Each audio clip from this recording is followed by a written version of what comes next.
debate. They don't want to clearly line up, here's what we're going to discuss, and we're going to stick to these topics. People just let you say something, and then they immediately start to insult you. If that's their approach, stop right then and there. You're not going to get anywhere. It's not a fight. Don't do it, okay? But this is what he's saying. The powers of hell, if they get you in an argument, they will awake your reason, your thought process, your ability to think about what's going on. Once it's awake, who knows where it's going to go? Even if a train of thought can be twisted, see that? That's what they're going to do. The demons are going to try to twist your thought so that it ends in their favor. You'll find that you've been strengthening them in the habit of universal issues. Has anyone heard the expression, there are no universal truths? Yes, you have, because we've talked about it in here. And what conclusion did we come to about universal truth? Anybody remember? That it absolutely exists because God is universal, and there are things that he applies to everything. So therefore, if God exists and God is infinite, then there are universal truths. Don't let them be distracted from the stream, the income of sense experiences. Your senses, what you're hearing, what you're seeing. Don't let them think. Keep them distracted. That's what he's saying. Now, when you watch political discussions, and I just keep using politics as an example because it's so easy, but if you have discussions with your teachers, your classmates, your friends, your family, you will see these tactics in use every single day. Where you present them with a fact, and instead of challenging the fact or thinking about the fact, they will insult you. They will tell you what they know about you. They will say, oh, well, where do you stand on this? And you say, well, I believe this. Oh, you're a Republican. No. Oh, well, I believe this. Oh, you're a liberal. No, I just have this opinion, right? We see this all the time. And, oh man, it goes so far. If you stand up for somebody and go, oh, what, now you're their best friend? No, I'm just trying to say be nice to the guy. He's having a bad day. Look at him. He's obviously having a bad day. Just be nice. Oh, what, now you're going to go out with him? Don't let them think about truth. Keep them distracted with things going on around them. Okay? Teach them to call it real life, but don't define what is real. I heard a really good argument the other day of these two, opposite sides of the aisle reporters, and they were saying, well, a lot of your people seem to fall into this category. And they're like, a lot of my followers fall into a lot of categories. Oh, well, don't you think that means you're white biased? Well, I have white followers, I have black followers, I have Hispanic followers, I have Mexican followers, I have Asian followers. They're both male and female. I put it out there, and whoever follows it, follows it. And they go, oh, well, then you talk a lot about this. And they go, well, what do you mean by that? Well, obviously, I mean this. No, it's not obvious. And with religious discussions, I do this a lot. People will come visit the church. And it's usually older people, but sometimes it's like a college-age person who's just really proud of how smart they are. And they'll say, give me your opinion on the dispensational transfiguration of substantiation and a whole bunch of other 27-syllable words. They go, tell me your thoughts on that, Pastor Man. And I go, okay, those are really big words. Let's define each one of them before we go any further. What, you don't know what these means? What do they mean to you? And we can do this on big things. We can do this on little things. So if I asked you, what's your opinion of the best song on the radio today? I don't really listen to much radio. So. Anybody listen to the radio on the way to church today? Yes. The best song you heard. Tell me why it's the best song in the country.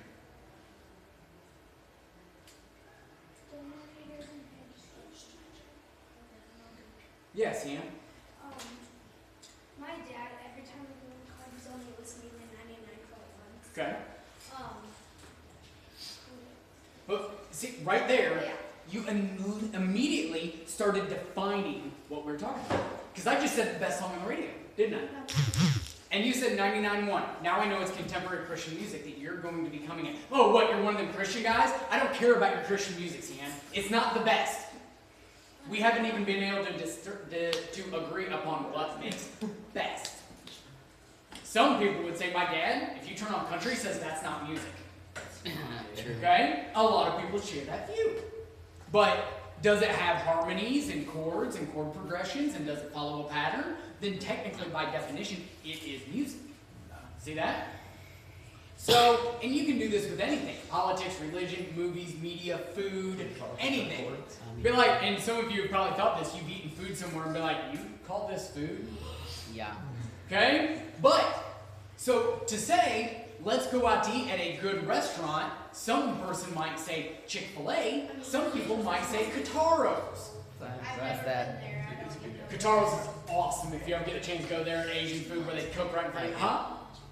Chick-fil-A's awesome, right? But if you say, let's go to a restaurant, I don't mean fast food restaurant. If I ever say that we're going to a restaurant, I do not mean something with a drive-thru. You I mean don't. like Dave and Buster's? Okay? I don't mean Dave & Buster's. Dave & Buster's is more of an entertainment venue to me that just happens to serve food.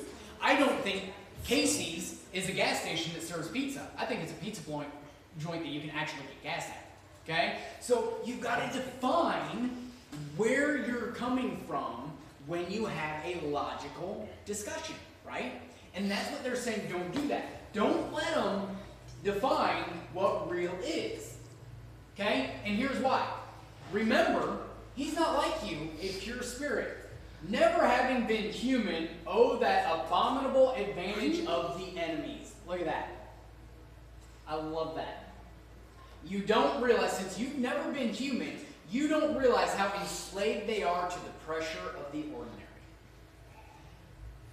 Have you ever, some of you may or may not do this or know someone like this, but have you ever been good at something and been afraid to show how good you really are at something? Or you're afraid to talk about how good you are at something because you're a churchgoer and you're told you have to be humble? We're going to get to that in a different letter. One of the greatest explanations of humility I've ever seen is in this book. Okay? So we'll get to that. You know what I'm talking about? Oh, yeah. Yeah. So it's like, you've never been humble, or you've never been human. You don't realize how much you want to be ordinary. Everybody just wants to fit in, right? You want to be like everybody else and fit in on some degree. There is pressure to be that. Some people fall to it more than others, but we all want to go along with the crowd. Wow. Nailed it on the head right here. I once had a patient, remember, human, a sound atheist who used to read in the British Museum. One day as he sat reading, I saw a train of thought in his mind beginning to go the wrong way. The enemy, of course, was at his elbow in a moment. Before I knew where I was, I saw my 20 years' work beginning to totter. If I'd lost my head and began to attempt a defense by argument, I should have been undone. I was not such a fool. I struck instantly at the part of the man which I had best under my control, suggested it was about time for lunch. Don't argue, focus on the senses. Remember? The enemy presumably made the counter-suggestion. You know how one can never quite overhear what he says to them. See that? He's saying the demons can't hear what God says to you. What an advantage, right? Can't quite hear it, but I'm presuming he's arguing with me that this time was more important than lunch. Jump up here. At least I think that's what must have been his line, for I said, quite. In fact, much too important to tackle in the end of a morning. The patient brightened up considerably. By the time I had added, much better to come back after lunch and go into it with a fresh mind, he was already halfway out the door. Once he was in the street, the battle was won. I showed him a newsboy shouting the midday paper. Number 73 bus was going past, and before he reached the bottom of the steps, I had got him into an unalterable conviction that whatever odd ideas might have come into a man's head when he was shut up and alone with his books, a healthy dose of real life, the bus and the newsboy, was enough to show him that that sort of thing just couldn't be true. He knew he had a narrow escape, and later years was fond about talking about that inarticulate sense of actuality, which is our ultimate safeguard against the aberrations of mere logic. He's now safe in our Father's house. recap that. A man was sitting here studying, and he had a thought. And he had a thought that he was about to go down that was going to take him towards God. He knew he couldn't argue with logic because logically you cannot disprove God. You cannot do it. You cannot find a logical argument in Scripture that proves God is not real. So what do? Distract him. Anybody ever been praying or reading and all of a sudden there's a distraction? Anybody ever been praying or reading and you get hungry?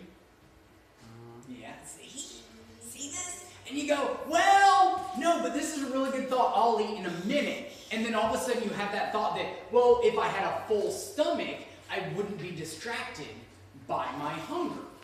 So I'll eat and then I'll come back to this. We've done that, haven't we? Or, well, if I would just read that text and respond to it, then I'm not distracted by my phone knowing that there's a text there, because it always stops with just one text, right? Let's not lie to ourselves.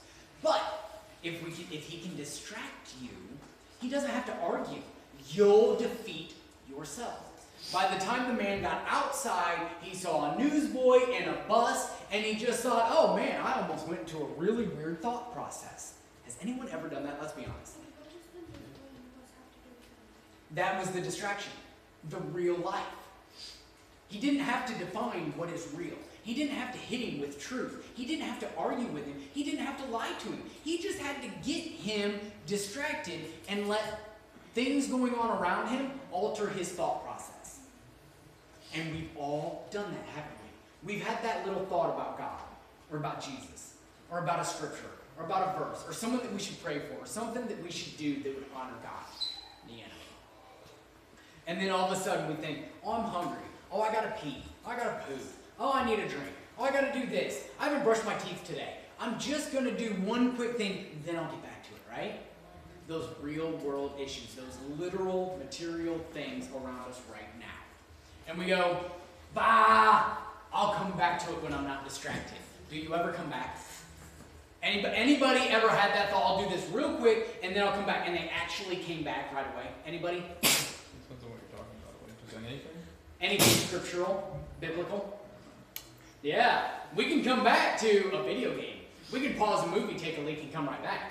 We can pause a YouTube video or our YouTube stream, go get a snack, and come back. We can pause and we can even multitask and text and email and all that and Snapchat and then come back to what we're doing, right? Because they're not universal things that are real.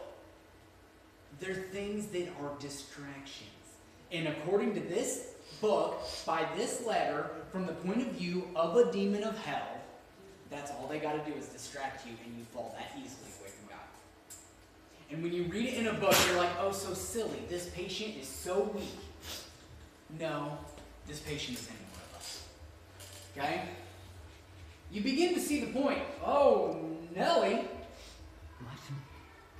Thanks to processes which we set at work in them centuries ago, they find it all but impossible to believe in the unfamiliar while the familiar is before their eyes. Hello, modern day science class in high school. How do you believe in something you've never seen? Obviously, look at what's right in front of you. Don't worry about what you can't see. You can't explain any of that. Let's focus on what we can see. Okay, how did it get here? That's irrelevant. It just couldn't happen the way you believe it. Okay? Focus on what's right here in front of you. Okay? Keep pressing home on the ordinariness of things. Above all, do not attempt to use the real sciences, as a defense against Christianity. They will positively encourage him to think about realities he can't touch and see. There have been sad cases, get back down here, among the modern physicists. If he must dabble in science, keeping him on economics and sociology. Don't let him get away from that invaluable real life. But the best of all is to let him read no science, but to give him a grand general idea that he knows it all, and that everything he happens to have picked up in casual talk and reading, the results of modern investigation. Everything you just hear on the radio, on a news feed, on Facebook, all those little articles that come across, let him just believe that those are the results of investigation. Do you remember you are there to fuddle him? From the way some of you young fiends talk, anyone suppose it's our job to teach. It's not a demon's job to teach you, correct you, anything, just to confuse you. just keep you distracted. And sometimes it's really easy to get distracted, isn't it? Your affectionate uncle, Screwtape. It's the end of the first letter. What are you guys' thoughts on this?